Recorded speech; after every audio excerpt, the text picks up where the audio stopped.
Hello, and welcome to The Kosh. I'm your host, Timber Smith, and The Kosh is a podcast that spotlights people who've had an association with the Kosh and the surrounding Fox Cities area. Good morning, Kosh listeners. How are we doing today? Hopefully you're doing fabulous. I'm doing fabulous. It's a beautiful day. Not a warm day, but a beautiful day, so I'll deal with it, right? And before we go any further, let me just make sure that I let y'all know that this episode of The Kosh is sponsored by Sturgeon Spirits Craft Distillery, The Kosh's newest tradition, and also Timbers Church. You already know, because it is a weekend, I will be going to visit my favorite establishment and having a The Kosh. And if you haven't had a The Kosh yet, you're sleeping on it. You're missing out. You're treating yourself wrong. And make sure you pick up a bacon sandwich from Z on the way into Sturgeon Spirits. All right. Now we are ready to get ready to kick it a little bit. I'm very excited about today's guest. And I'll tell you why. Because me and this guest have been working on this episode. I think we've rescheduled about 4 or 5 times. Years. I think it might have been a year. It might have been a year. We've been working on coordinating these schedules to get in, and today the magic is about to happen, and it's going to be a good time. I promise you, it's going to be a fire episode. So you know what I'm about to say. I don't know how I continue to get these amazing guests. And this week, it's the same. We got another amazing guest, and it's going to be a fire episode. So without further ado, this week's guest is Kimyatta Ratliff. Yes, the queen has entered the room. Yeah. You said no. You said the queen has. I'm going to agree with that statement. The queen has entered the room. Wait, even Bosco the podcast dog is bowing down. He is being unnormally calm today. This is not who he's usually trying to roll up on you and sneak some belly rubs and whatnot. How are we doing today? I'm doing great. Yeah? Yeah, great. This snow yesterday fills me with joy. So wait, let's talk about that. We might need to. Why did the snow fit? I was scared. Why? Because, okay, do you remember a couple of years back when we got like that snowstorm in April? That was my best time ever. That was like 9 inches of wet, heavy snow, and all heck broke loose. Like, we were like, what in the world is this? That stuff was heavy. My back hurt, the whole nine, right? And so I'm like, when they said it was going to snow and they were talking about 4 to 9 inches, I was like, we're about to have a snowpocalypse. I loved it. You loved it? Yeah, it was one of those times I was in the house with my sister, and I did not go to the store to get any groceries, so we literally had to defend for ourselves. But we had food for every breakfast, lunch, and dinner, so thank God for that. But we had a good time in the house, me and her, the dog. And so my brother came out at the end, a day or two later to blow us out, and that was it. It was a good time. You are right. If we're going to get snow, I want enough snow that it makes me have to stay home and makes everything shut down. Mm-hmm. Like, go on and give me that day off. Like, don't give me just a little snow. A half day. Right. Not even a half day. Still got to go in. I got to maneuver snow. So, yesterday was one of those days where I had prepped. I had called people and was like, we might need to cancel our meeting. I was already getting ready. I was going to pull a virtual day. That's why I emailed you Bruh. I'm going to tell you right now, and I was just like, man. And then when I woke up in the morning, I'm looking at this little sprinkling. I was like, man, I'm going to have to go to work. That's foul. Bruh. I'm just saying. We made it. Facts. Kimyatta, you ready to jump in? I am ready. Awesome. Can you please share a little something about yourself and your connection to the Kosh and the surrounding Fox Cities area? Sure. So I was born in Mississippi, raised in Los Angeles, went to college in Georgia, moved to Green Bay in 2007. And so you almost coast to coast. Yeah. And in between, of course, other places. But however, in my living situation, I moved to all these places and just definitely been one that's always been involved in business. I went to school for business, as well as I've been heavily involved in the community in different spaces. So whether there's church to different community organizations that I've led or been a part of and helped get started. So when I came to Green Bay, I came as a hairstylist, a cosmetologist. And so I started doing hair in 2007 while still having a job. I've always worked all my life. I've always worked. And so when I started doing hair, I was able to meet a lot of different people, get involved even more in the community. And so then in 2021, I retired from doing hair, actively doing hair. And so throughout the years, I've traveled to Oshkosh, Appleton area, Fox Valley, all over the place for pleasure as well as for business purposes. So right now, in my transition after I retired 2021, I lead a nonprofit, ColorBold Business Association, where we help business owners of color, all color, to connect, have a seat at the table, and get access to resources. And then we also help organizations, corporations who want to reach out and support people of color in general. We're starting in Northeast Wisconsin region. And also, I still have my business, so while I'm not doing hair anymore, I've transitioned to teaching hair classes to parents of biracial children or people who have kids that they have adopted, as well as the hairstylists who want to extend their clientele to people of color or also people who have curly hair in general. And then I have another business that I that I have. But anyway, I'm also a pastor as well. Okay. Mm-hmm. Well, I'm not gonna lie. When I saw you driving up the street and I'm looking at these God license plates, I'm like, let it be known. I was like, that must be Kimyatta coming up the street. Yes, you're flagged. Now, I just want to say that is brilliant to have a business where you're teaching parents how to do their biracial children's hair. I can't stress that enough, that like, I know that's a hard spot, a tough spot sometimes, depending on what the makeup of the household is and, you know, who does the hair and, you know, and sometimes I see these babies and I'm just like, oh, you know, and it's, to be fair, I know hair's not cheap either. Yes. So what I'll see hair done for a while and then, you know, it's lived its life. It's a little break going on. Right. And then there's a break.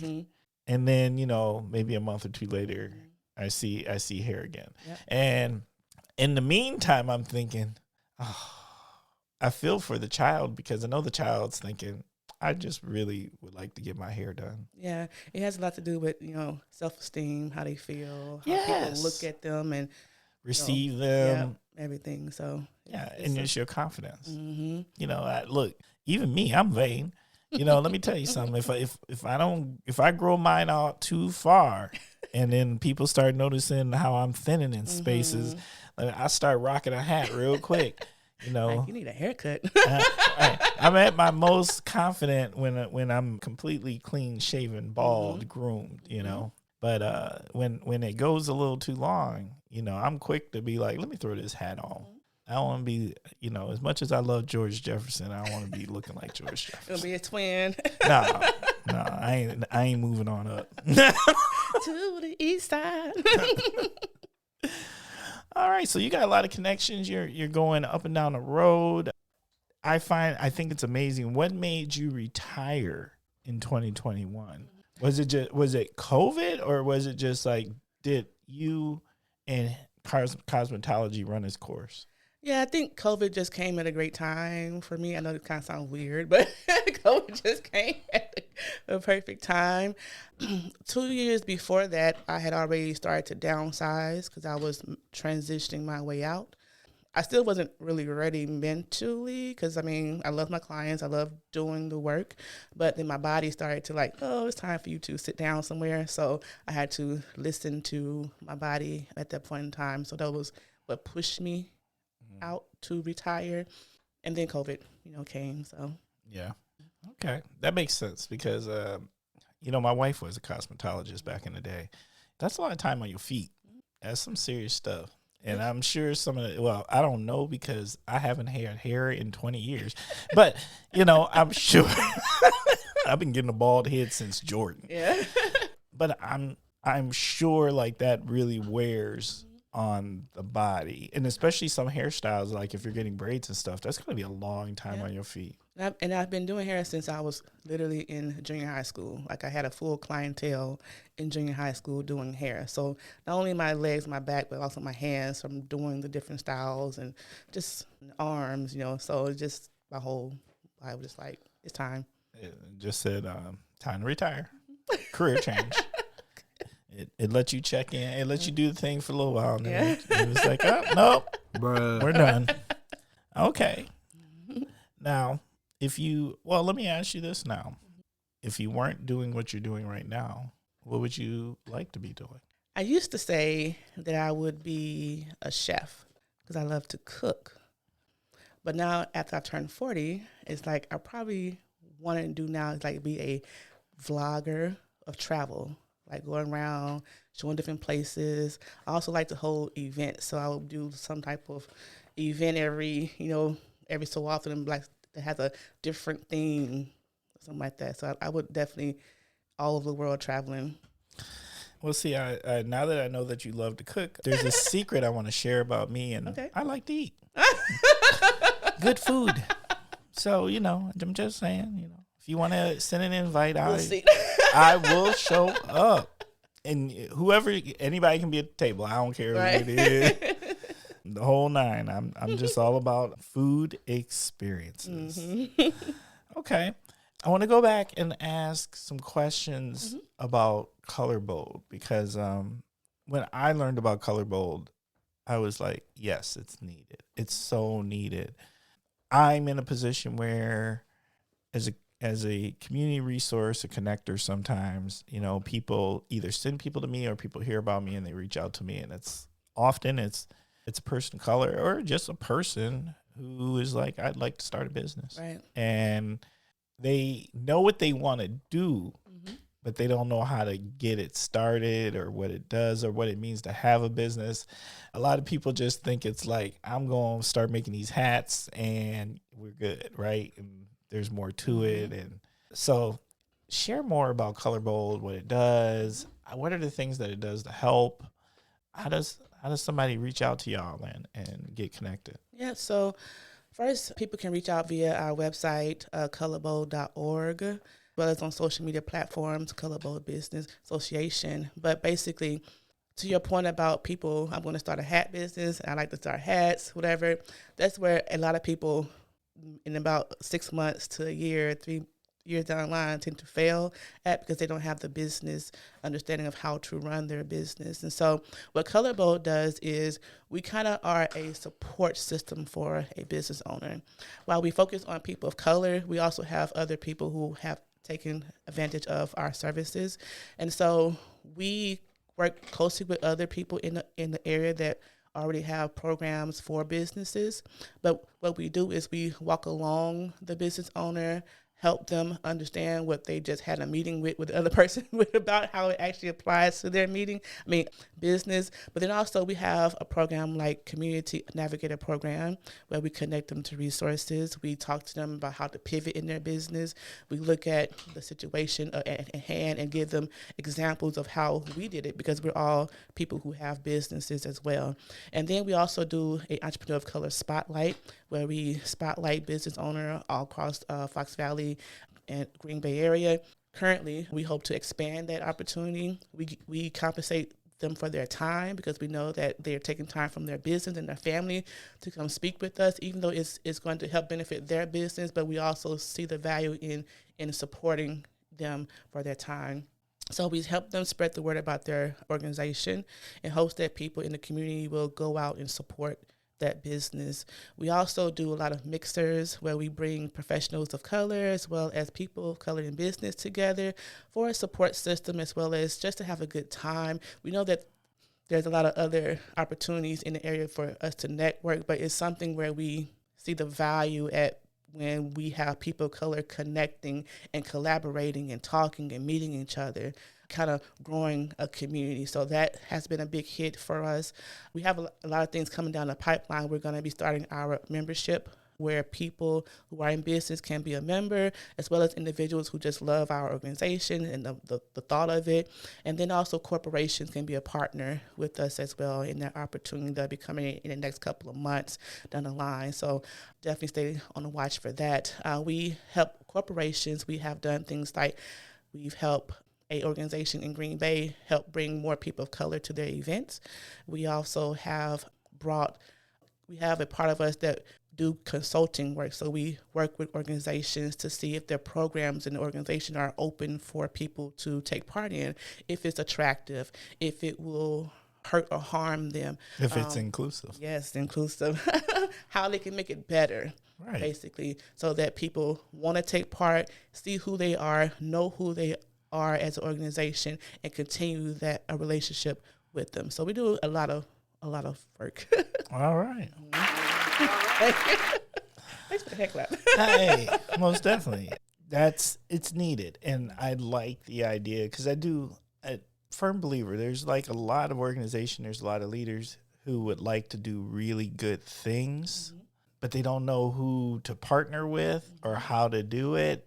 And maybe they don't even have the capacity to be able to do the thing. So to have a organization that they can partner and align alongside to be able to do stuff, because it sounds like there's the possibility of some recruitment of talent, opportunities, advising how do you make a space more inclusive, both professionally or a social space, which are things that are needed. And then also sometimes these businesses would like to actually partner with ownership of entrepreneurs of color to support them in the community, and they don't know where to look. Yeah.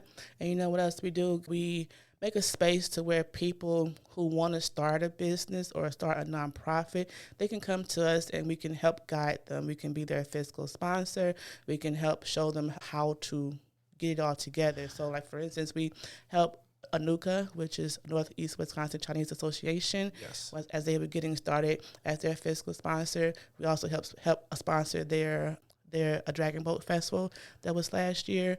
And then we help tons of, I don't say tons yet, but like a good amount of people so far to start their nonprofits or start their annual events. So for instance, it's a girl that, Tamika, she has a company, where she is a life coach, a Go Girl, and she started a women's summit this year. So we help sponsor that event for her. So not only just giving money, but also planning and time and resources. So, well, we recently started having Third Thursdays Black Professionals Networking event in Appleton, and I know ColorBold came in and gave us some sponsorship to be able to add some hors d'oeuvres to the event, which were fantastic. Yeah.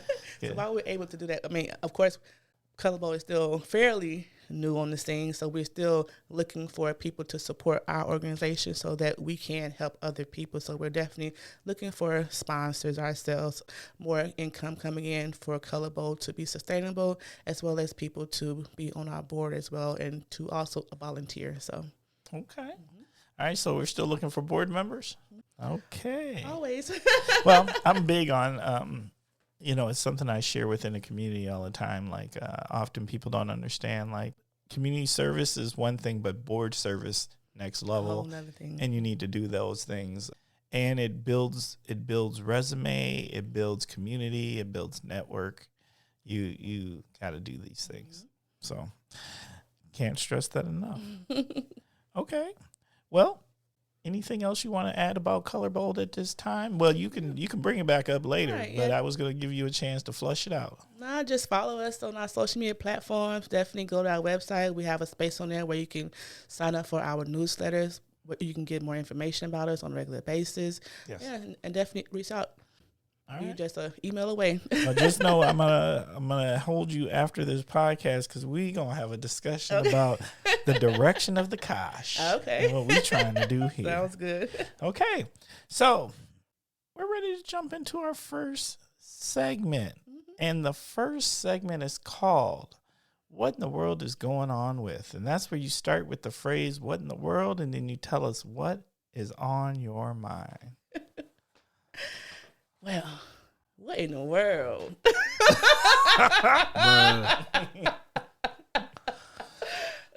Like, what in the world is going on with people not working? Like, I don't understand how people are surviving when they're not working. It kind of reminds me. So, as a hairstylist, I have all these clients from different worlds. Some of them had jobs, but then some of them didn't have a job, but they were always traveling. I'm like, how are you? I guess the question is, what am I doing wrong? To where? What am I doing wrong to where I can't do what you're doing? I don't understand how, like, all these people are hiring and things like that. So, yes, people say COVID this, COVID that, but I literally do not understand how people are getting by. They not. But they have to be. Wait a minute now. You have to be putting some stuff on the charge card. You have to be. Look, and I love this one you're talking about because I actually I think the same thing. I don't know. I seriously think about this all the time. And I think about it even more so, even for people who have jobs. Mm-hmm. And I'm thinking, okay, you're living in this many $100,000 house, mm-hmm. and you're driving two $40,000-$50,000 cars and this, that, and another. And I'm thinking to myself, how? Yeah. That math don't math. For me, I don't know how they doing it. Yeah, because I know where you work, mm-hmm. and it ain't paying like that. Correct. Not even close. Yeah, and it's like, not sure if I really want to know just because of the world, but like to see what can I change in my life so that I cannot do so much. I probably will still do so much because I love doing and helping, but it's like I can't understand. It doesn't add up. And then you're right. So I've got a set of individuals within our region here. And when I say a region, I mean on my block. And they definitely, they're around all the time. So mm-hmm. if they are working, mm-hmm. I don't know when. And I'm not like stalking them, but there's some very obvious signs. I think you are stalking them. Got your binoculars out the window. Look at my. I try not to be a Gladys because I don't want nobody Gladys in me. I'm just gonna keep it real. I don't want to be Gladys, so I try not to Gladys. But let's just say like that their activities are boisterous enough mm-hmm. that they're hard to ignore. Yeah. And so therefore you're paying attention. Yeah. And they have activities all the time. Mm-hmm. And I'm just like, come on now. Now, and they're young. Yeah. Young. Like, if I was to guess, it's got to be late 20s, early 30s. And I'm thinking, like, how? Yeah, I don't understand. So as COVID was happening, I get, all the money that was coming out and people supporting. All right, you can take the time of the high moments of COVID to not work. All right. And then a year out there. All right. But now it's like, is there cash still coming out? I don't know. That money gone. But, I don't know. Is it? That money was gone 2 weeks after. It's like tax check. Did I not get the email? I don't know. And then it's like, so yes, there's things online that people do, but everybody's not doing those type of jobs. So it's not easy either. Correct. It's a fool. And that's another thing. Now that you say that, I shouldn't judge I shouldn't judge, period. But maybe there's virtual work. I'm not guessing that. I don't feel like there's virtual work. But once again, I'm not trying to be a Gladys. That's the problem. That's why I was always trying to be like, thinking high and giving people, the benefit of the doubt. But the truth of the matter is like they're not doing anything. I digress. No, I'm with you though. I feel it. Okay, that's fair. And you're right.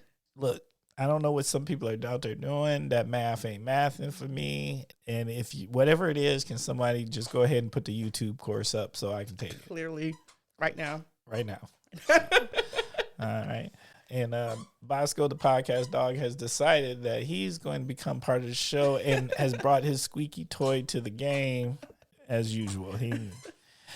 Yes. He is part of the fabric of the show. He's like, I want to work. I want to work too. He really does. You know what? I've decided I'm going to get T-shirts with Bosco the Podcast Dog on them. And why do I think they're going to be the best-selling T-shirts there are? Like, Probably will. People will get Kai shirts, but they're going to be like, can I get that Bosco shirt, though? I want that Bosco shirt. In every color. Right. All right. Well, my what in the world is going on with is what in the world is going on to being invited to speaking engagements, but there's no prep done for you to come. Mm-hmm. All right? Mm-hmm. Bruh. Now, let me tell you how I feel about this. So, all right. I'm lucky enough, and let me preference this by saying this. I don't feel I am a strong presenter, right? Okay. I have strong presenting moments. Yeah. Right. And sometimes I have strong presentations, but I'm not the person that goes in every single time and knock it out. Right. But people do contact me and they ask me to come and speak to various, whatever it is, organizations, groups, classes, whatever. Right. Mm-hmm. And so, okay. And particularly stuff with the community and particularly about things that I have some expertise in. So I'm like, okay, cool. And I show up, right? For the most part, if I can make time and as long as I get permissions in my work day, I'm there. Yeah. And I'll travel for it even a little bit, as long as it's within the somewhere between Green Bay and Fond du Lac. I'm not going outside of that, right? That's really the it's up and down 41 is what I'm going to say. Like I need a budget to travel. Facts, right? So I'll go and I show up now, but my thing right now is, so I had an engagement and they came. It was planned for months, right? It's on my calendar. I sent the person like about 2 days after we booked this. I sent them my bio and the whole nine, right? So I'm setting up everything, trying to make the things happen. And the day comes up, right? And the day before, I think there was some communication to make sure I was coming. And I was like, oh, no, it's all good. I've got it on my digital. If it's on my Google Calendar, you're there. I'm there, right? If it's not, it never existed. So I get there, and let me take that back. There wasn't communication. There was communication earlier the day of. They forgot I was coming, which means they didn't tell the audience I was coming. I don't want to say too much because I don't want to give away who this is associated with. But then that means this group of individuals are looking at me like, who's this dude? And what's he here to talk to us about, right? So there's no prep. There's just nothing. It's dead and it's dry, and I almost felt a little invasive. Yeah. Like, why are you here? Why are you taking up our time? Blah, blah, blah, blah, blah, right? And so I am a person, my best presenting comes when I get energy from the audience. Yeah. If my audience gives me energy, I give them tenfold back, right? And if there's interaction, I do well with interaction.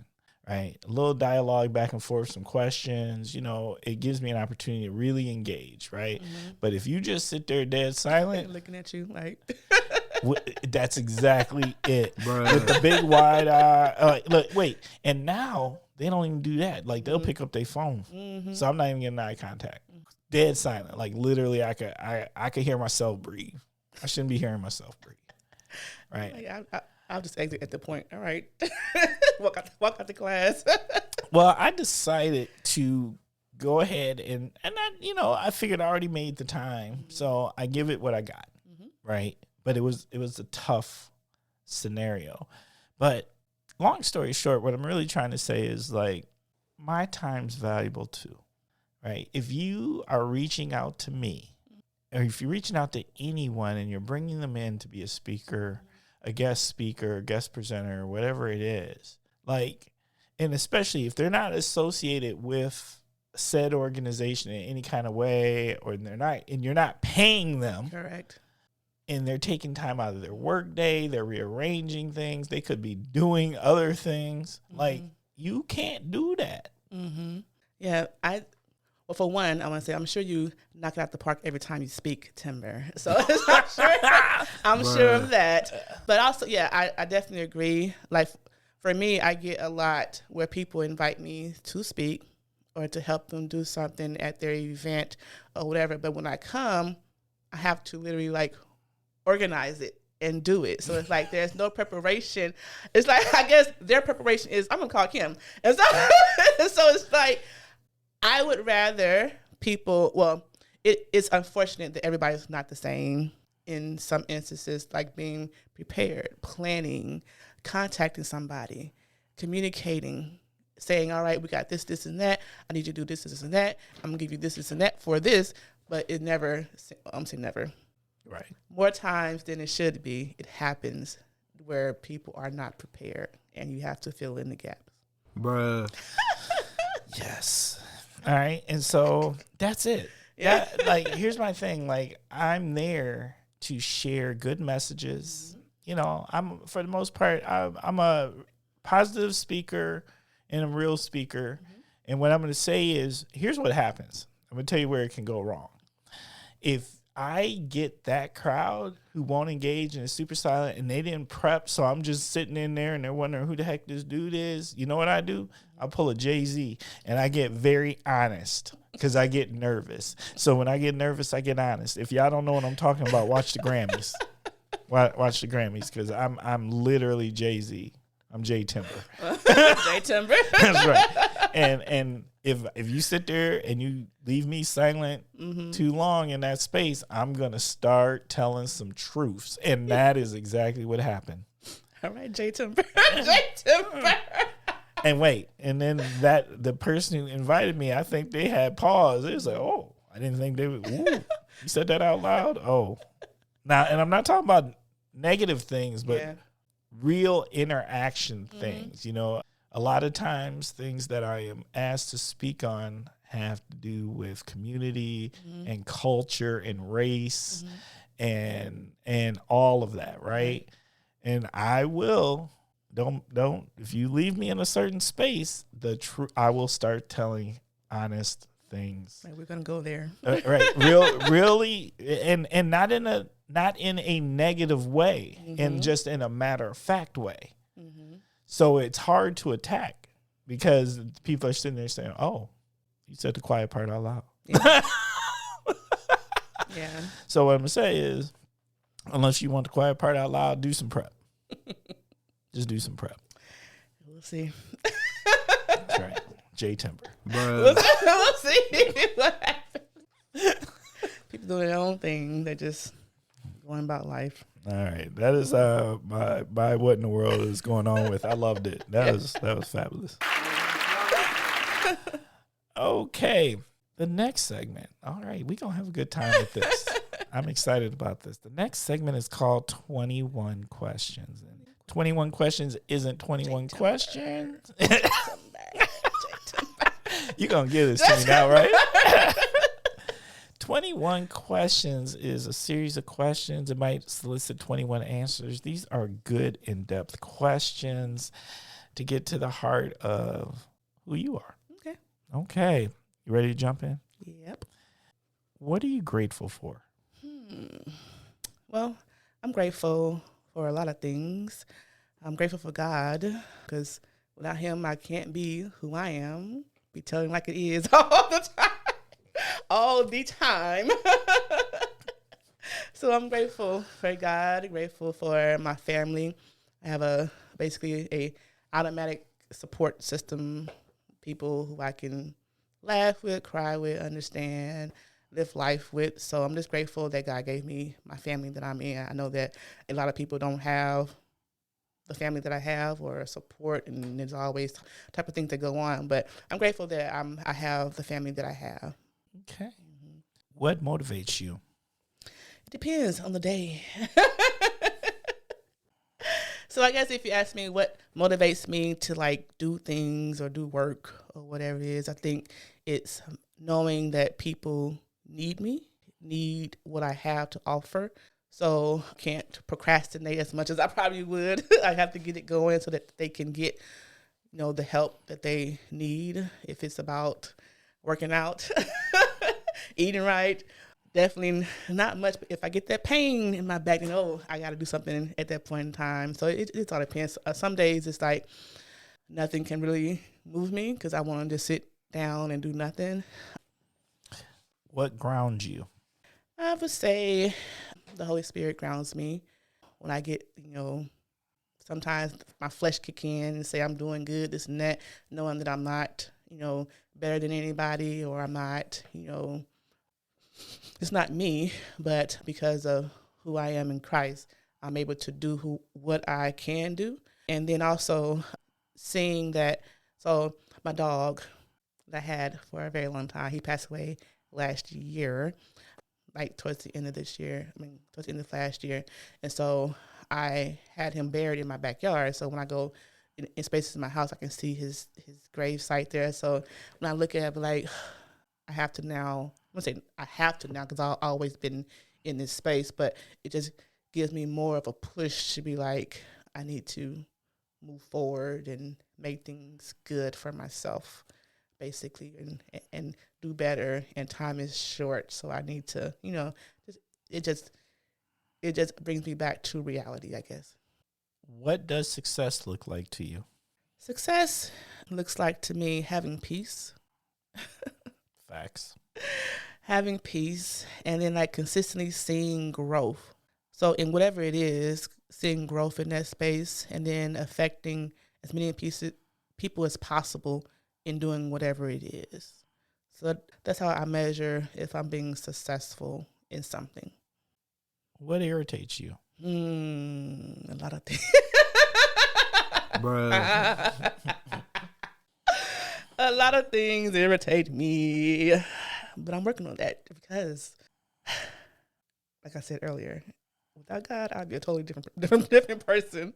However, I think like my pet peeve is people not having seat covers, like in places. You probably don't experience this much because you're a man. But like, so I grew up in California, Los Angeles, and then I went to school in Georgia. So everywhere I went, people had seat covers. And so only place here it seems like that have seat covers is Walmart. And sometimes you have to like say, can you fill your seat covers up? But it's like, I don't understand what people do when they go to the bathroom. Oh, like, okay. I feel like, I know what I do when I go to the bathroom when they don't have a seat cover, but I don't think everybody else is doing that. So I feel like everybody's like sitting down on the same toilet. Yeah, probably. And that's nasty. Yeah, I don't see. I didn't think like Wisconsin, they don't do the seat cover thing. I think the only place I've really seen in Wisconsin that have seat covers is like the airport. But don't they have like paper factories here though? Yeah, we like, wait. Why are you calling us out like that? Yeah, we are full of paper factories. Right, so like I would assume that this place would be like covered in like paper everywhere, but no. Nah, so it's not a thing. Well, let me say it's definitely not a thing in the men's bathroom. I can't speak for the female bathroom. Sometimes y'all need it too, but like I think everybody need it. I'm not mad at you. Yeah, I don't know. It's different, and it bothers me each and every time, especially I don't get too into it, but like I'm getting older, and then sometimes you have to like go and then like you have to make a seat cover, and you gotta like do all this type of stuff to. And then the toilets are so low, and then who chose to like the big rollers for the tissue, the containers that go in, like they sit it like right here. Like who thought that was a good space for it? So you had to go reach all the way down to get the tissue out. It's at the bottom. And then, but if you're not sitting on the toilet, like all the way, they need to redo that. They said that the bathrooms need some re-engineering. All of them, yes. And yeah, so that I'm done. I'm not going to lie. That was your what in the world is going on with. I have a lot of them. Bruh. Oh, I ain't mad at you, though. Actually, it makes a lot of sense, though. I'm with you on that one. Yep. Okay, seat covers. Yeah. He agrees too. Yeah, Bosco does agree. Okay. What scares you? Not a lot of things scare me, but I definitely feel something in my stomach when I go on a roller coaster. and I go down. Oh, Like, I'll go up all day long. I go sideways. But when you start to go down, go down. I can't do it.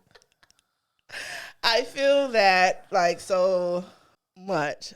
And so therefore I don't tend to go on roller coasters like that.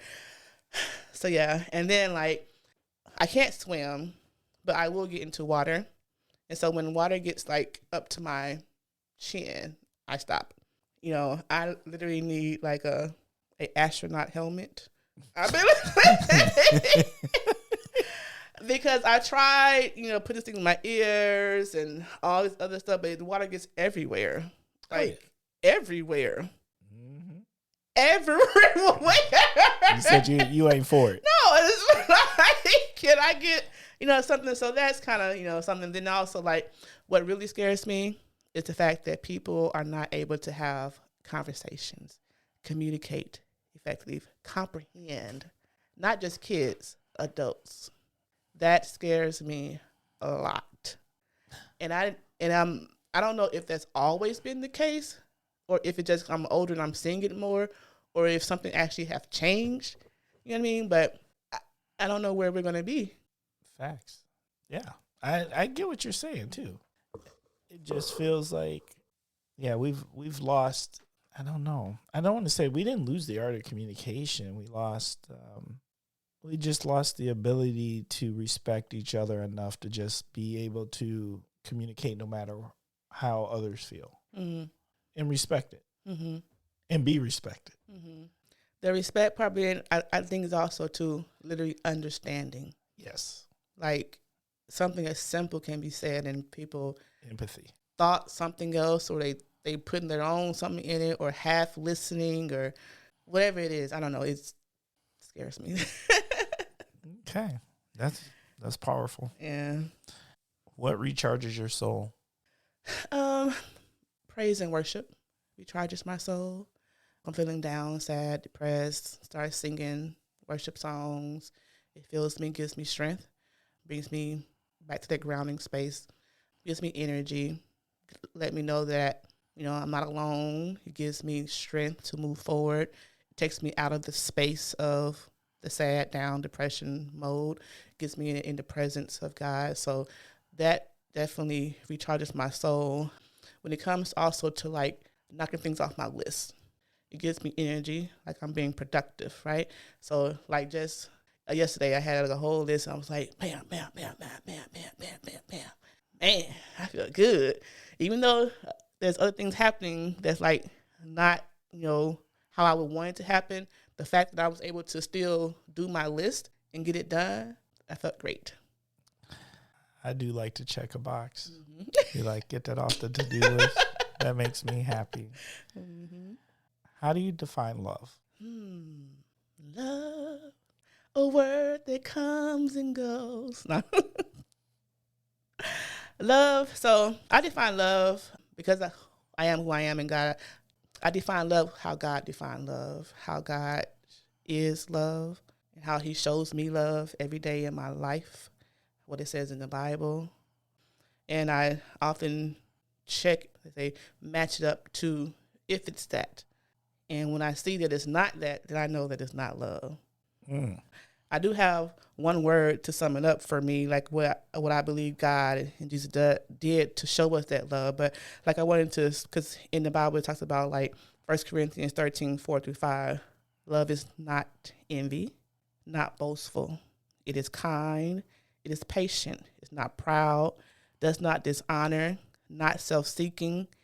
It is not easily angered. It keeps no record of wrong. It rejoices in justice and not in injustice. It does not give up, and it does not lose faith. It always is hopeful and endures through every circumstance. So in my life, when I see things that are happening or I feel things, I try to match them and say, hey, am I doing what that scripture says? Am I doing what Jesus did when he was here? Am I doing what it says in the word? Am I doing how God shows me love on a regular basis? So my one word to sum it up is sacrificial. Am I sacrificing me, my flesh, what I want, to show love to somebody?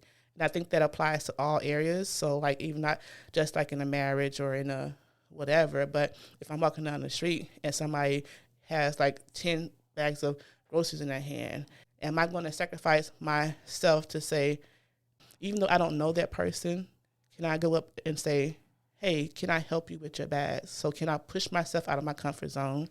Can I take time out of where I'm going to go help that person? So that's sacrificing yourself to show that love. So I just recently got married. Well, it's been a year now, but 2022. So I had that verse, on our stuff for our marriage to help us look back to and say, hey, are we doing, what it says? So sacrificing.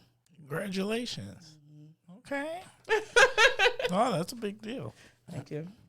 I like that. That's probably one of the better definitions and explanations that someone's given for that question. Last question and 21 questions. What is the most memorable life lesson you learned from a parent, a guardian, or a mentor? So my pastor from my home church in Los Angeles always said, go slow and be sure. So my family always kind of said that and kind of made fun of it a little bit because he always used to say it. So my dad always said it now too. And so now that I'm over my 40s now, it's like it makes a lot of sense. and not just about, going slow and trying to research everything or figure things out and being exactly sure, because you're never going to be exactly sure about something, but having the grace and the space to give time for something, but also if it doesn't line up to what you thought, moving in a way that you can make a right choices on how to figure out a better outcome for it. And then my dad says all the time, the early bird gets the worm. I'm like, he says that because I'm a night owl, really, and my juices really don't get flowing until 3 o'clock later on in the evening times. And I'm working, so I like to sleep in. But now that I'm older, of course, being able to get stuff done in the day earlier, waking up so that you can, have the rest of your day. It's a thing that I'm still trying to get, used to, but I do find the value in that, especially now in the spaces that I'm in now as far as ministry, as well as ColorBold and different things I'm trying to do. So, okay. Well, that was 21 questions. Thank you. Next segment. The next segment is word association. This is your opportunity. I'm going to say word, and you're going to tell us what comes to your mind. And we have a tradition here on the Kosh, and that is this. We start with the same word every episode, and that word is unity. That word is family. That word is happiness. That word is food. What comes to mind is I need a chef. So even though I love to cook, also because I'm in different spaces, don't really have the time as I had at some points in my life and what I would like to have for my food. So it's not just cooking, it's a whole presentation.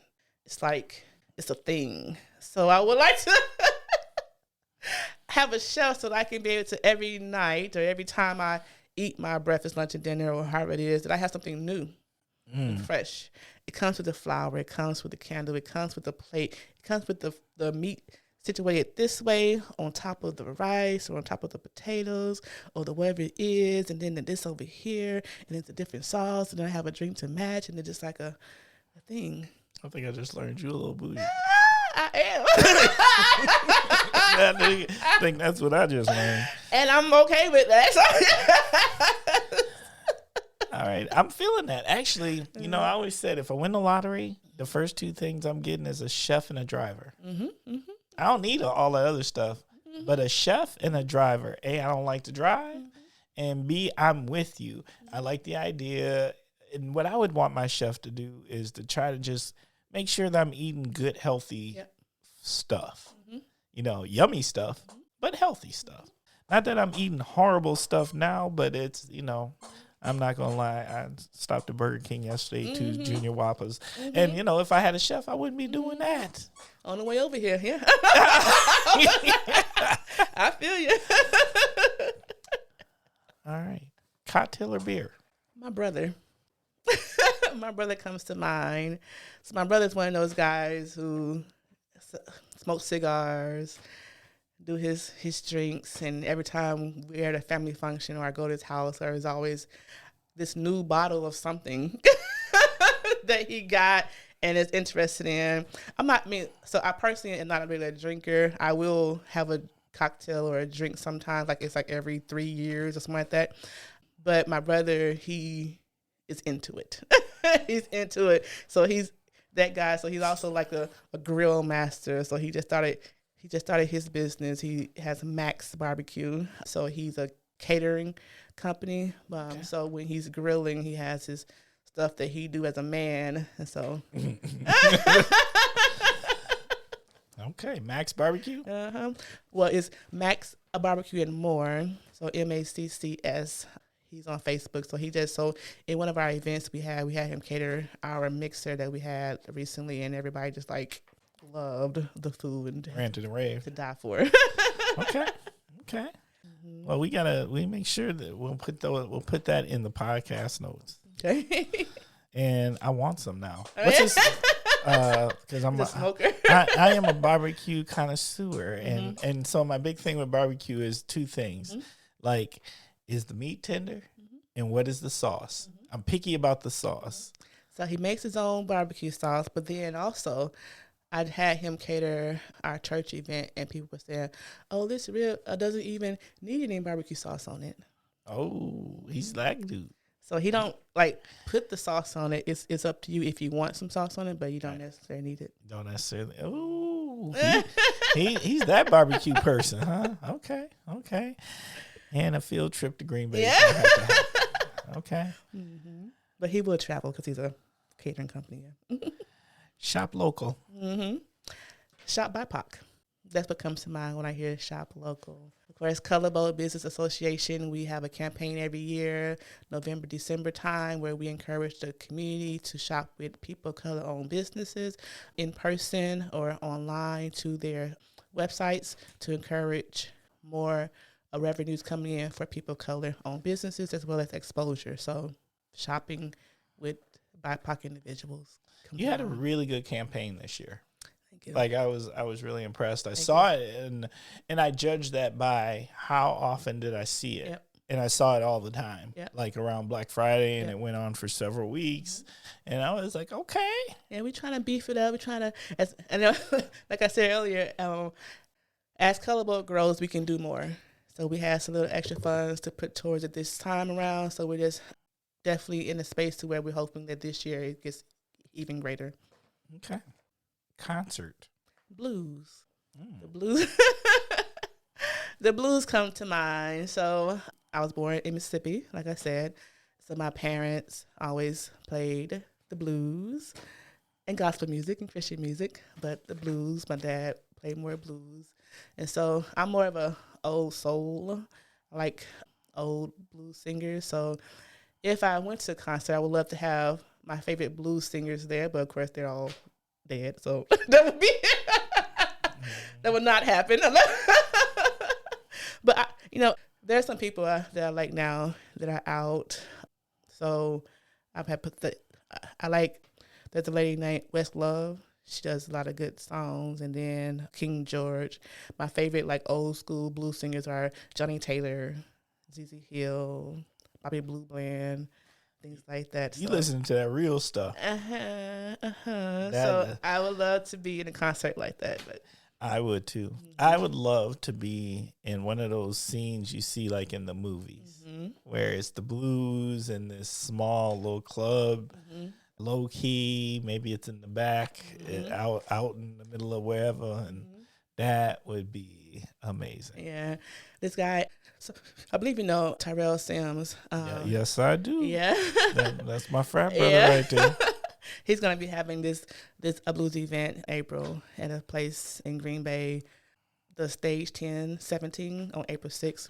So I know that he's always in the music industry and whatever. So I'm hoping that he grows that into it actually, being something that's regular.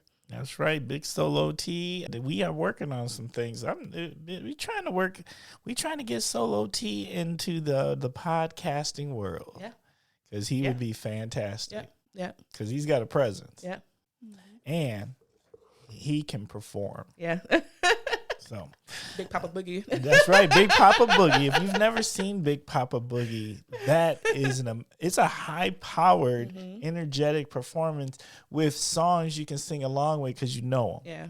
Like, it's a lot of soul going on in that. So I'm feeling that. I used to see in 2007 and probably like between 2015, his shows I used to go to a lot. And I used to have him sing Purple Rain, but he never really sung the whole thing. I was like, you better learn that song so you can sing Purple Rain. Streaming. Too many streaming platforms. There's always something new. And then with those platforms come new passwords that you have to remember and keep up with. It takes up too much time watching all these shows. And it's like, so it's a show called Monk that I like to watch. And they have a new movie out, or like the last episode, and it's on a platform that I don't have. I'm like, do I really get an account to watch this movie, which I want to, but then I don't want to go through the whole rigmarole of trying to get a new account and this and that. So it's just too many streaming services. It's too much. Yeah. I'm with you. Like, just put it on one or two maybe, all right. Or three for the... But, here's the problem. What I'm going to say is this. So, I understand it to a certain extent because, okay, we had one and that was cable. But we saw what happened there. Next thing you know, because you know what happens, they give you that fire price at the beginning, and then a year later you $200 in, and you're like, what is this? You get that, like, you quit paying attention to the bill, and then all of a sudden you're like, I feel like I'm $100 short this month, and then you're looking for it, and you're looking under the table, and you're like, let me look at these bills. Stuff you're not even using, things you're not even using, and then here's the funny thing. I read a study one time, and it said the average person only watches 5 channels. So then you're paying for 172 channels, but you only watch 5 channels. And I was like, yeah, that model don't math. But it's the same thing with the, what is it, Netflix, Hulu, Prime. So it's like 20 different Yeah, but apps. you only got to get one. But you only watch, but they make you like... See, I mean, but the difference is you can, if you can sit there and discipline yourself, and everything you watch is this, so like we do Hulu, and so that's our primary. Now we also have Amazon because we got Prime, so thank God we just got some extra there. But the other stuff we pay for. Now I'm not saying I pay for some other stuff. I do pay for some other stuff, but what I do is I usually catch it like on Black Friday, and I pay for the year for like, it's this certain dollar amount, like $20 for the year, and I might have Peacock for a year or something like that. Well, I refuse. You just refuse? Yeah. So I mainly watch stuff on YouTube. Like, I'm always like learning something, or I like to watch people who like have on clothes or whatever else. But I mean, there are some things that I do watch, but then if I want to watch it, I go to my parents' house. And I say, what y'all doing? Let's have a movie night. That has got to be the best answer I've ever heard. I refuse. I go to my parents' house. I'm not gonna lie. I can't with you. I just can't. I'm just saying. Okay. Entrepreneurship. Hard work. Like we were talking about earlier, hard work. I know that it's like been a boom of entrepreneurs lately, but people don't understand that it's work. It's not just, I'm going to do this business and I'm going to now be rich. No, you're going to spend like 60, 80 hours, a week. It's more work than doing a job for somebody else. And people don't understand that. I do believe that. I think sometimes people don't understand like that, especially at the beginning, because it's usually small. So it's just you sometimes, or you and a partner, you and whoever, but and it's just those people, but then it's also different parts to the business that takes time to do, but then also if you don't have it, to learn it and then execute it and figure things out. So it's a lot of hard work when it comes to entrepreneurship. It is worth it if you can stand it and you are purposely doing your business and working on it. It's worth it in the end, but it's a lot of hard work to get to a certain point. And the journey can either give you strength or it can kill you.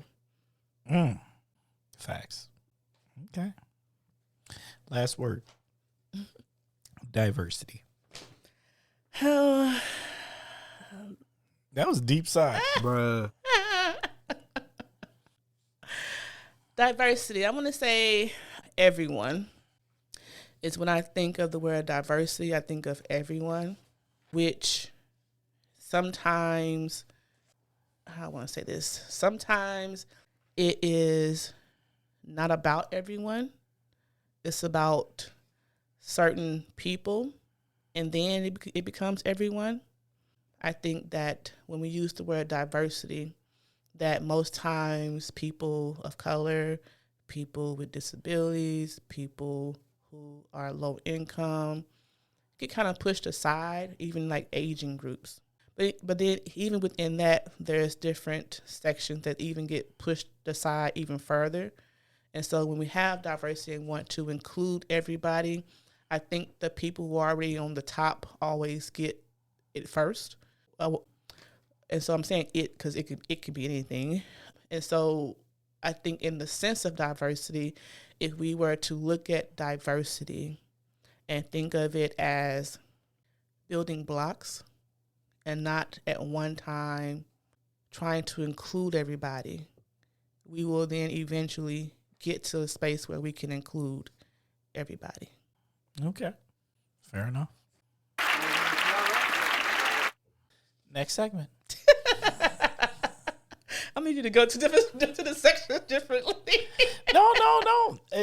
Here's what, because I work in it, and what I didn't want to do was I didn't want to talk over it. I didn't want to add to it, right? I just wanted to let that breathe because it's your diversity or your word association. So, it's a word we use in most episodes. So there's a lot of different ways people share it and associate it. And I like where you went with this. So I just wanted to let it stand in its own energy.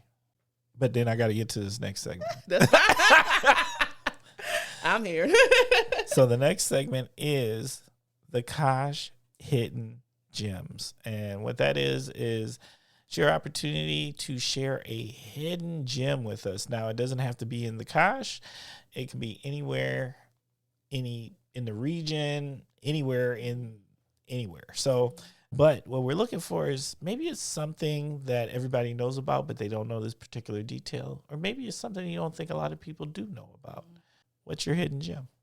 Well, so I was excited to come here today because I was like, yes, I'm going to finally get a chance to go to OshPOP. Oh. But then I go on a website and they're not open today.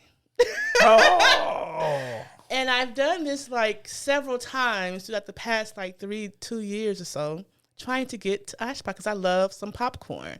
I love popcorn. I love mixing popcorn. I love tasting new flavors, but I'm never able to catch up with them, even when they go to different markets or whatever it is. So I guess they would be a hidden gem because I can't seem to find them. I can't seem to find them. You said literally. So OshPOP. Hey, OshPOP, if you out there listening, we have someone who desperately wants to try your popcorn. I've commented. I'm like, are y'all going to be? No, we're going to be over here. I'm like, all right. Anyway. I feel like they got a storefront. They do. And now I've been trying to go to it. And maybe maybe it's a small, because sometimes if it's only one or two people just running it, maybe it's one of those things. I don't know. Yeah. But I will say that I have had OshPOP and it's worthy. Okay, is it? Yes, it is very worthy. So I'm beginning to take that as a sign because I'm like, No, don't hold it against them. I promise you, when you have the opportunity to have some OshPOP, you're gonna be like, okay. All right. I think people sleep on the power of popcorn. I'm a popcorn connoisseur. Yes. So that's what I'm like, trying to get to. My mom gave us boxes of popcorn for Christmas this year, like variety packs. And there's a place down in Brown Deer in Milwaukee that, puts together, they make gourmet popcorn. And let me tell you something. There was this popcorn. Now, first of all, our weakness in the family that runs in my family line, starting with my mom, is cheese popcorn. Like that real cheese popcorn, the powdery stuff, the stuff that sticks to the popcorn, right? That stuff there. And they had this cheese popcorn with a caramel mix and with a jalapeno. And I was like, oh, so what you did was you gave me some cheese and a little bit of heat and some sweet. I can't with you. Right. That was too good. Right. Right. But my real place that I wanted to point out is the EAA, the Aviation. It's a museum. Yes. And so a couple of years ago, my family went to it. I'm not sure if I loved it because my family was there or because of the actual place, but we like to do different things and experience. So we had a good time there. We had pictures, sat in the airplane, took pictures. They had like a little circle thing there. So it was a nice experience. It was the time that we went, it wasn't a lot of people there. So I'm not really sure like the traction every day of how many people go. But I think it's a good thing for people to go and view and experience. So we had a good time going. And so and then afterwards we went to have something to eat. So it was like a family day together. So that's awesome. Yeah, EA is fantastic. EA is big here. Oh, is it? Oh. I was like, no, it's big. So as the locals, I don't know if the locals go to the museum like that. You know what I mean? So I'm not saying it like that, but EA week, yeah, crazy. Yeah, I've heard of like a fair or they have like an air show. It's the largest air show in the world. Yeah, I'm gonna try and go to it at one point. Be ready. Okay. It ain't no joke. Like you need to prep for that day. Okay. I look forward to that. Oh, yeah. No, it is a good time. It's fantastic. It's some amazing stuff you will see. So I can't stress that enough. There is, and if you want to go learn a little bit, we do have a special episode of The Kosh with their communications director. And he broke it down, and it's pretty good. Okay. Okay.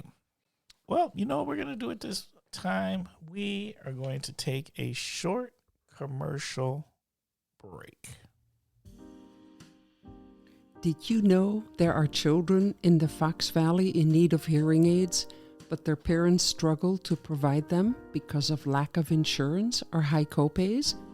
I am Juliette Sturkins, audiologist and board member of Here in the Fox Cities, and proud that this small local nonprofit organization has helped fund hearing aids for some 30 kids.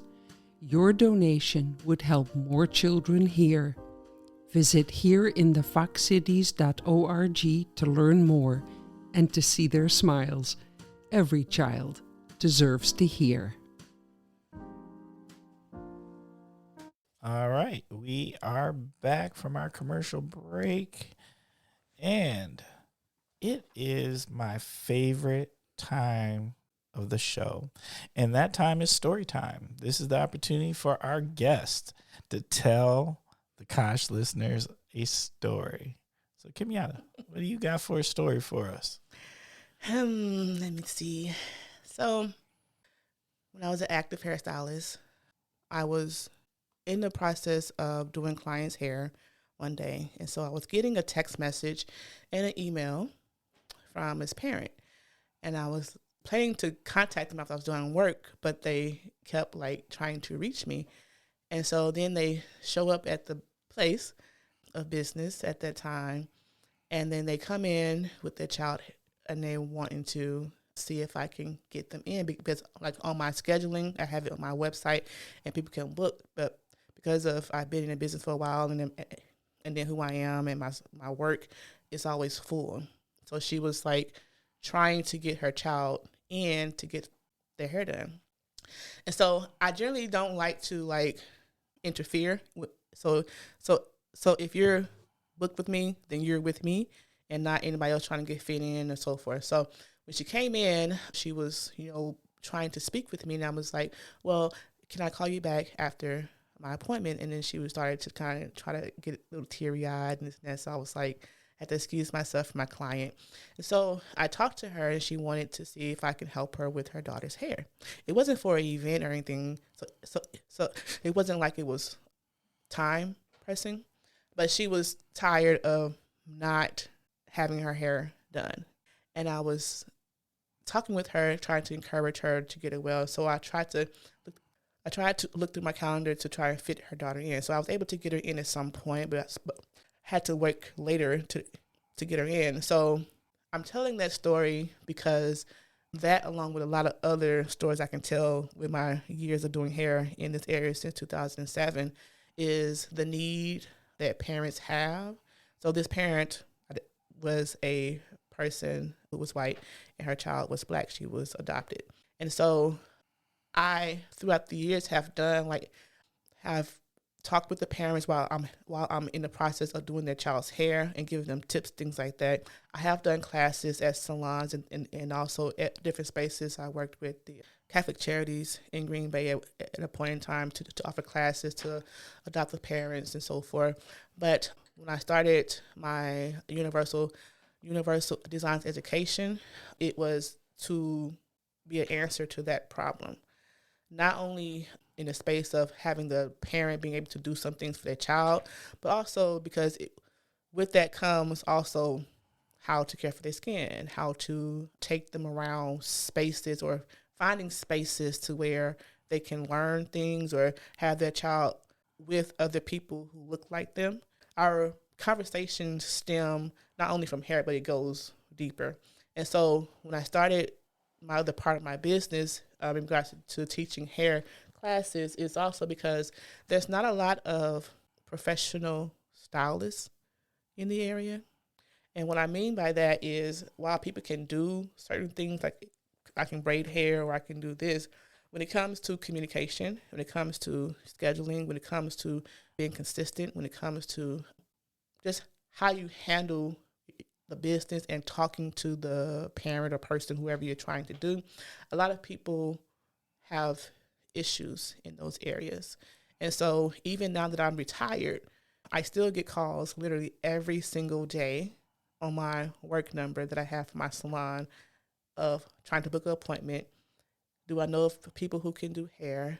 Because I give them information to different people who I know of in the region, and they come back and have stories of how they've been treated or not being able to get a hold of or something, and they're coming back. So my aim is to help develop more professional stylists in the area to work.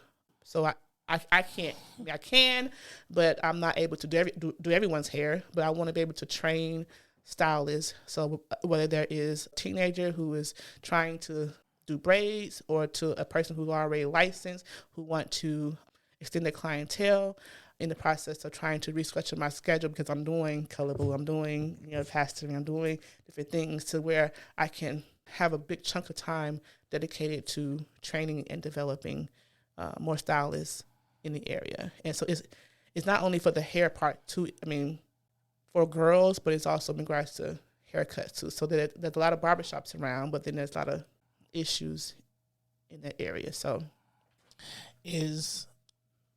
in cosmetology school, do they teach that side of the business? And because I know they teach how to do hair, right?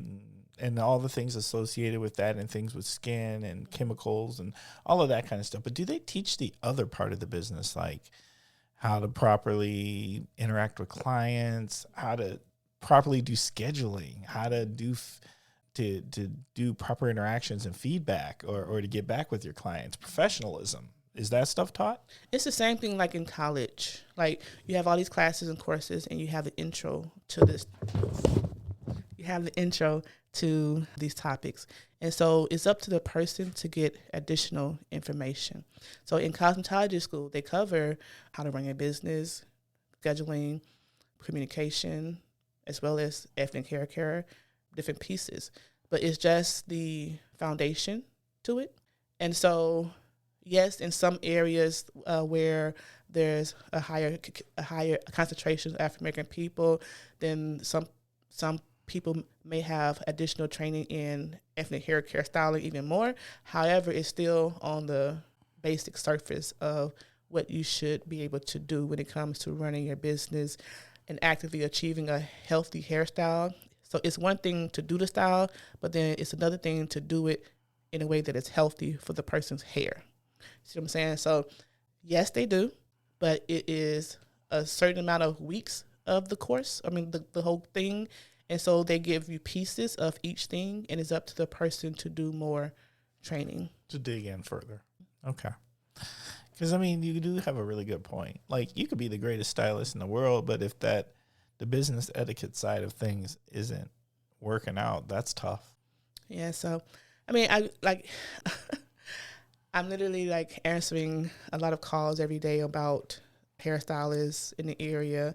So that part is pulling on me more and more and more, even after it's been like 2 years now that I retired. And since which the next topic, but in my transition out of doing hair, I've been doing a lot of different things, trying to get my next phase of my life together and what I'm stepping into. So it kind of took me away from different pieces, but now I'm in this space where I'm able to get back to a lot of different things. So okay. I think that's really good. I like the story. Thank you. Okay, now it is time.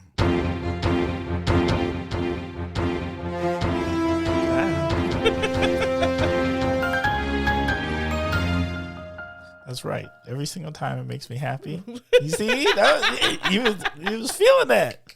It is time. It is time for topic of the week. This is our guest picks the topic 99.9% of the time, and this week is no different. So, Kimyatta, what's your topic of the week? My topic of the week is transitioning, developing, going to your next phase, transforming. Like I've been saying throughout this whole time we've been talking, I personally have been through a lot of different transitions, and especially now. So from stopping doing hair, being retired, being married or getting married, trying to become one with my husband, and then like a new job title with ColorBold, and new job title being a pastor now, as well as like being older.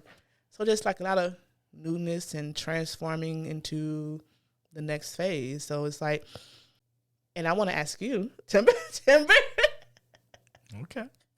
Because I heard that in our time of trying to schedule one of those points, you was having your 50th birthday party. Yes, I did. Right. Yes, and I would like to say a big shout out to everybody that was able to come, and I think it was fire. Okay. I'm sure it was. So like in your life or transitioning to even coming to this area, and I believe it's a vet.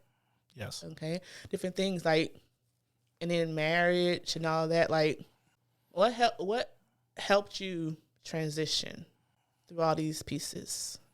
Because I know for me, like, while I'm ready for the transition and next phases, what is interfering with it is people. Ooh, break that down. What you mean? Like I'm fine with getting older. I'm fine with being married. I'm fine with going to a new, job in regards to ColorBold, and then fine with being I'm being progressed in being a pastor and this and that. But things that affect these transitions are the people. So it's like things would be so much easier if we all just thought the same and had the same work ethic and had the same goal, but people want to fight. You know what I mean? So then it makes so while I'm pushing past, while I getting grounded and having my soul lifted through my praise and worship and things that I do for myself, it's like we would be so much further along if you would get on board. I hear you. I guess, okay, I'm going to answer your question. The way I kind of look at it is my transition point happens before I ever commit to doing it. Mm-hmm. So my transition is getting to the point where I say I'm going to do something. Mm-hmm. But then once I say I'm going to do it and then I actually start doing it, the rest of it is a blur because I don't really care about, like, I don't let things get in the way or anything like that. And I also constantly keep a philosophy. Now, I'm not going to say I don't have hard times. I'm not going to say I don't have down times. And I'm not going to say there's not challenges. But I also have the philosophy that, are you really successful if you don't have haters? Haters don't hate on people who ain't doing well. So, and that's just kind of where I'm at. So my biggest transition challenge is actually the getting started part. But once I make the decision to get started, the rest takes over. My mind is like hyper focused on achieving whatever that looks like. And as I run into challenges, what I also tend to also run into are just as many support systems. Mm-hmm. People who support me, people who back me, people who help me understand things that I didn't understand. People help push me past. And I think that is because I tend to invest and assist others whenever I can. Mm-hmm. And so when they see that I'm trying to do something, people show up for me. Mm-hmm. And I feel blessed for that. So that's kind of how I look at transitioning. But I get where you're coming from, because there's a lot of, like, transitioning is super hard. Change is hard. So when I've been like going through these different pieces of my life and transitioning through them, like I said, I'm for it, definitely for it. And I've been learning, like, grace, taking the time, that thing that my pastor from home church said, go slow and be sure. That piece has definitely been coming up a whole lot in all these different transitions because of the fact of, it's not just me. It's not just me in control of ColorBold or me in control of, different things when it comes to the ministry or whatever else in the marriage or whatever it is. Because it's like, for example, like, because of my work ethic, my belief system, how I am, I spend a lot of time encouraging people to come up and come out of that I can't. I trying to find the way. So in that, it is where it makes sometimes. So I was saying about we could be farther along if we all came on the same page. Is that trying to bring somebody up to the speed of where they can to make that shift in their life, or that shift in getting something done for the organization, or doing this and this and that. So I definitely have found spaces where, like you were talking about, the support system, I said earlier, my family, but then also meeting new people to where, hey, I need to take a little break. So let's go meet up to do this and this and that. So I think when it comes to the transitioning and developing or transforming, having that grace for yourself, grace for people, a space where people can come in and support you on the same level is definitely beneficial to being successful in a transition.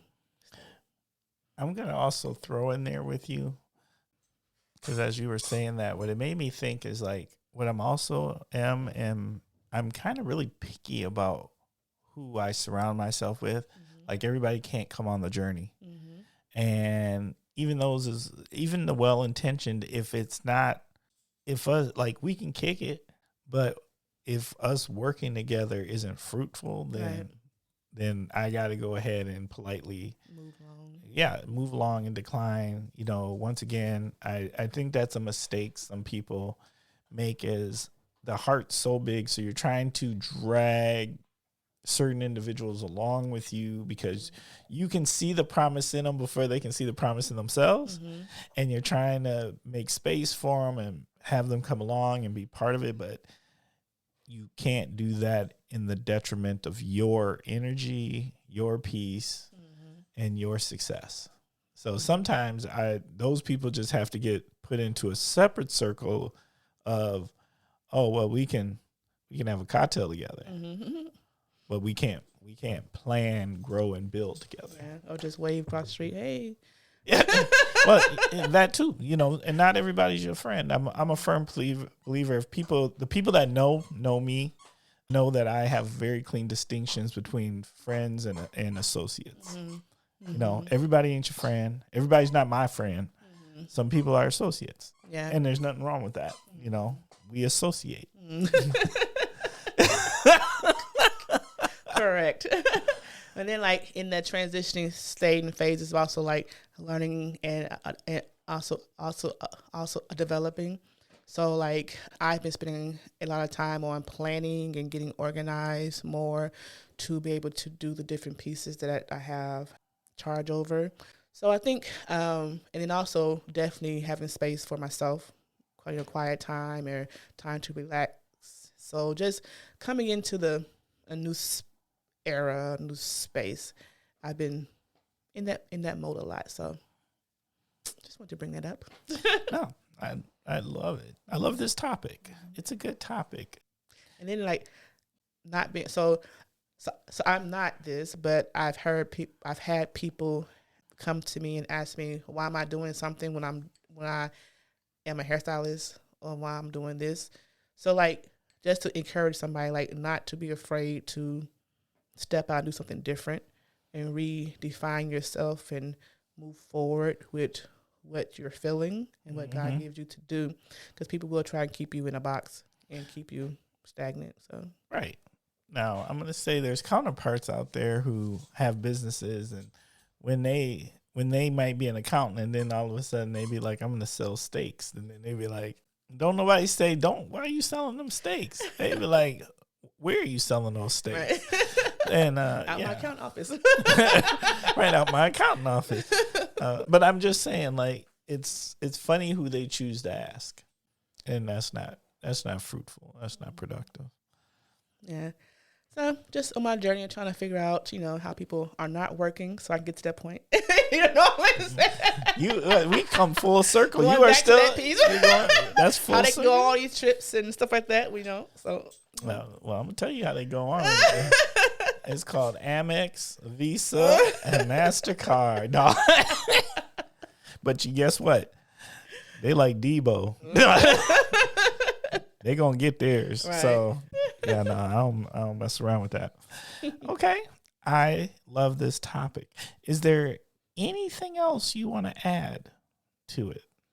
No, I mean, personally, I'm excited for my future, my present, though, but also my future, what I'm transforming into and what I'm stepping into. So I'm excited. Okay. Well, I just want to take a moment and say, hey, thank you. Thank you for sharing this. And thank you for everything you're doing in the community with ColorBold and outside of the community. And, I feel lucky to know you because I was hearing your name everywhere for a while, like everywhere. You were in all sorts of conversations, and to see the things that you're doing and how you're growing and saving space for others to grow, that's community. Thank you. And we need that. Thank you. Okay. Well, it's time for us to start wrapping up the episode. Oh yeah. So, Kosh listeners, I'm going to say thank you. Thank you for spending time with us. Thank you for giving your mind and ears. Thank you for caring about another amazing person in our community. I can't stress every episode I get, as I get to know people better, but also the things that they're doing. If we can step outside our silos and get to know, like, there's so many amazing people getting so many things done and doing it bigger than themselves, doing it for others. Like, that's just powerful within itself. But you got to take a moment and get out the silo and come and meet some of these amazing people that we have walking around here. Well, since we're talking about amazing, let me tell you about this amazing podcast called The Kosh. And we are constantly trying to become a better podcast. I am on my way. Look, I'm going to tell y'all now, I want to become the #1 podcast in Wisconsin, but I need y'all to do it. So we are a work in progress, and I need your help to become better. How does that work? Well, a couple of things I need you to do. A, do you want to be a guest? Let me know. Let's holler at me. If you got recommendations on what we can add to our show to be a better show, guess what? Holler at me. If you've got someone else you would like to recommend to be a guest, guess what? Holler at me. That's right. Holler at me. And how do you holler at me? Well, you reach out to me at askthekosh@gmail.com. Once again, that's askthekosh@gmail.com. And the other thing I need you to do is while you are taking time to listen to the Kosh, take time to hit the subscribe button. Hit the subscribe button, and if you can, leave a review. Now, what that does is it improves our analytics, and what analytics does is it helps the Kosh get in front of more eyes and ears of individuals in our region. We think we have something pretty special here. We think we have potentially what will become the #1 podcast in Wisconsin. And for that to happen, I need y'all to give me a little bit of help. I appreciate y'all out there. Now, on to the cool stuff of the Kosh. And let me just get ready for you. Ready for this? That's right. It is. As my sister would say. Oh yeah. Wait. You know what? I'm not gonna lie. Your sister. I'm a little, because I already feel like if she was here, we would have had several songs sung. Yeah, she'll be coming. There'll be some sound effects. Oh yes. So it is shout out time. So it's your opportunity to do shout outs. Who do you want to shout out? Well, I would like to give a shout out to Love it. to my family, my support system, my friends, my church family, Next Level Ministries in Green Bay, Wisconsin, the ColorBold board, and all those involved in ColorBold who assist, advisors, definitely Mia. I want to give a shout out to you, Timber. Thank you for having me on this podcast and always connecting with me and all the work that you do in this region. I appreciate that. Okay. Hey. All right. I'm going to give a shout out. You know what? I'm going to do a shout out for you, but I'm going to do it for the both of us to Mia because, Mia's fire and she really do be out here grinding. So my shout outs go to, I'm going to give a shout out to Rich Marshall. I had a nice conversation with him. Rich Marshall used to work at UWO, but he works at Lawrence University now. I got a chance to run into him and then had a chance to really have a great meeting with him. I want to send a shout out to Debbie Gray Padden at UW Oshkosh. I was on campus this week and had an opportunity to run into them. And sometimes when you run into these people who took care of our students and did it at a level that a lot of people will never understand. And Debbie was one of those people on campus and is still on campus.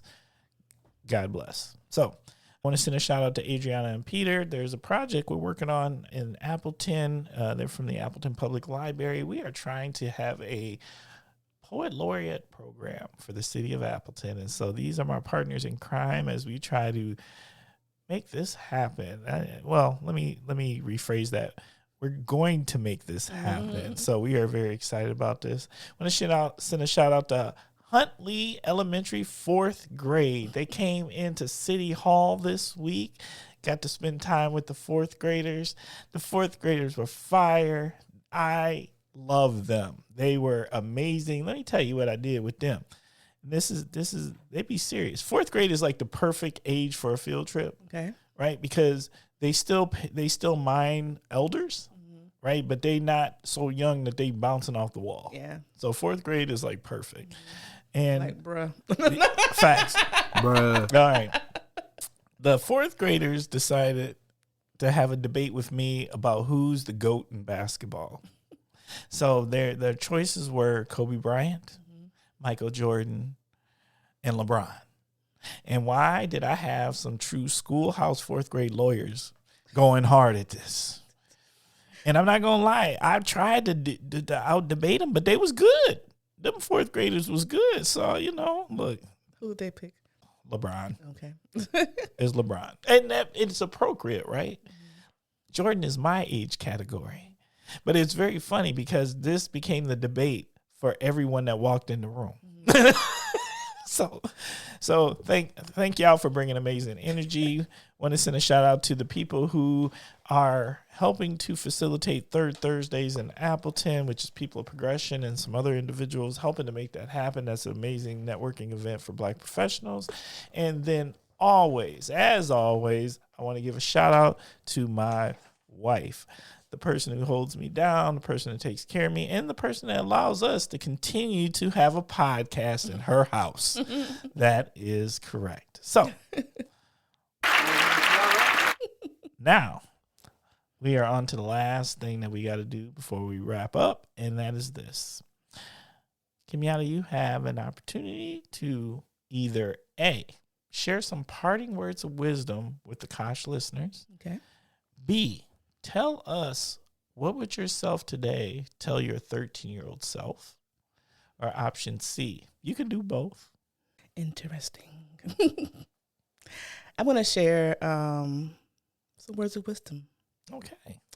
I actually have 4 of them that I want to share. So first, the early bird gets the worm. Second, go slow and be sure. Third one is time is short. Spend it wisely. Let the people who you love, your family especially, know that you love them.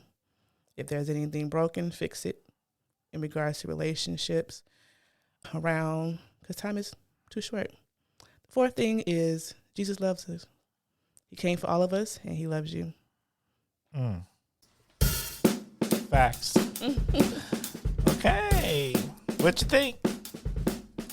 Oh, it's good. It's excellent. I enjoyed the conversation, getting out there. Hopefully everybody listened to the whole podcast. That's right. The whole thing. Thank you for being on the Kosh. No problem. Thanks for having me.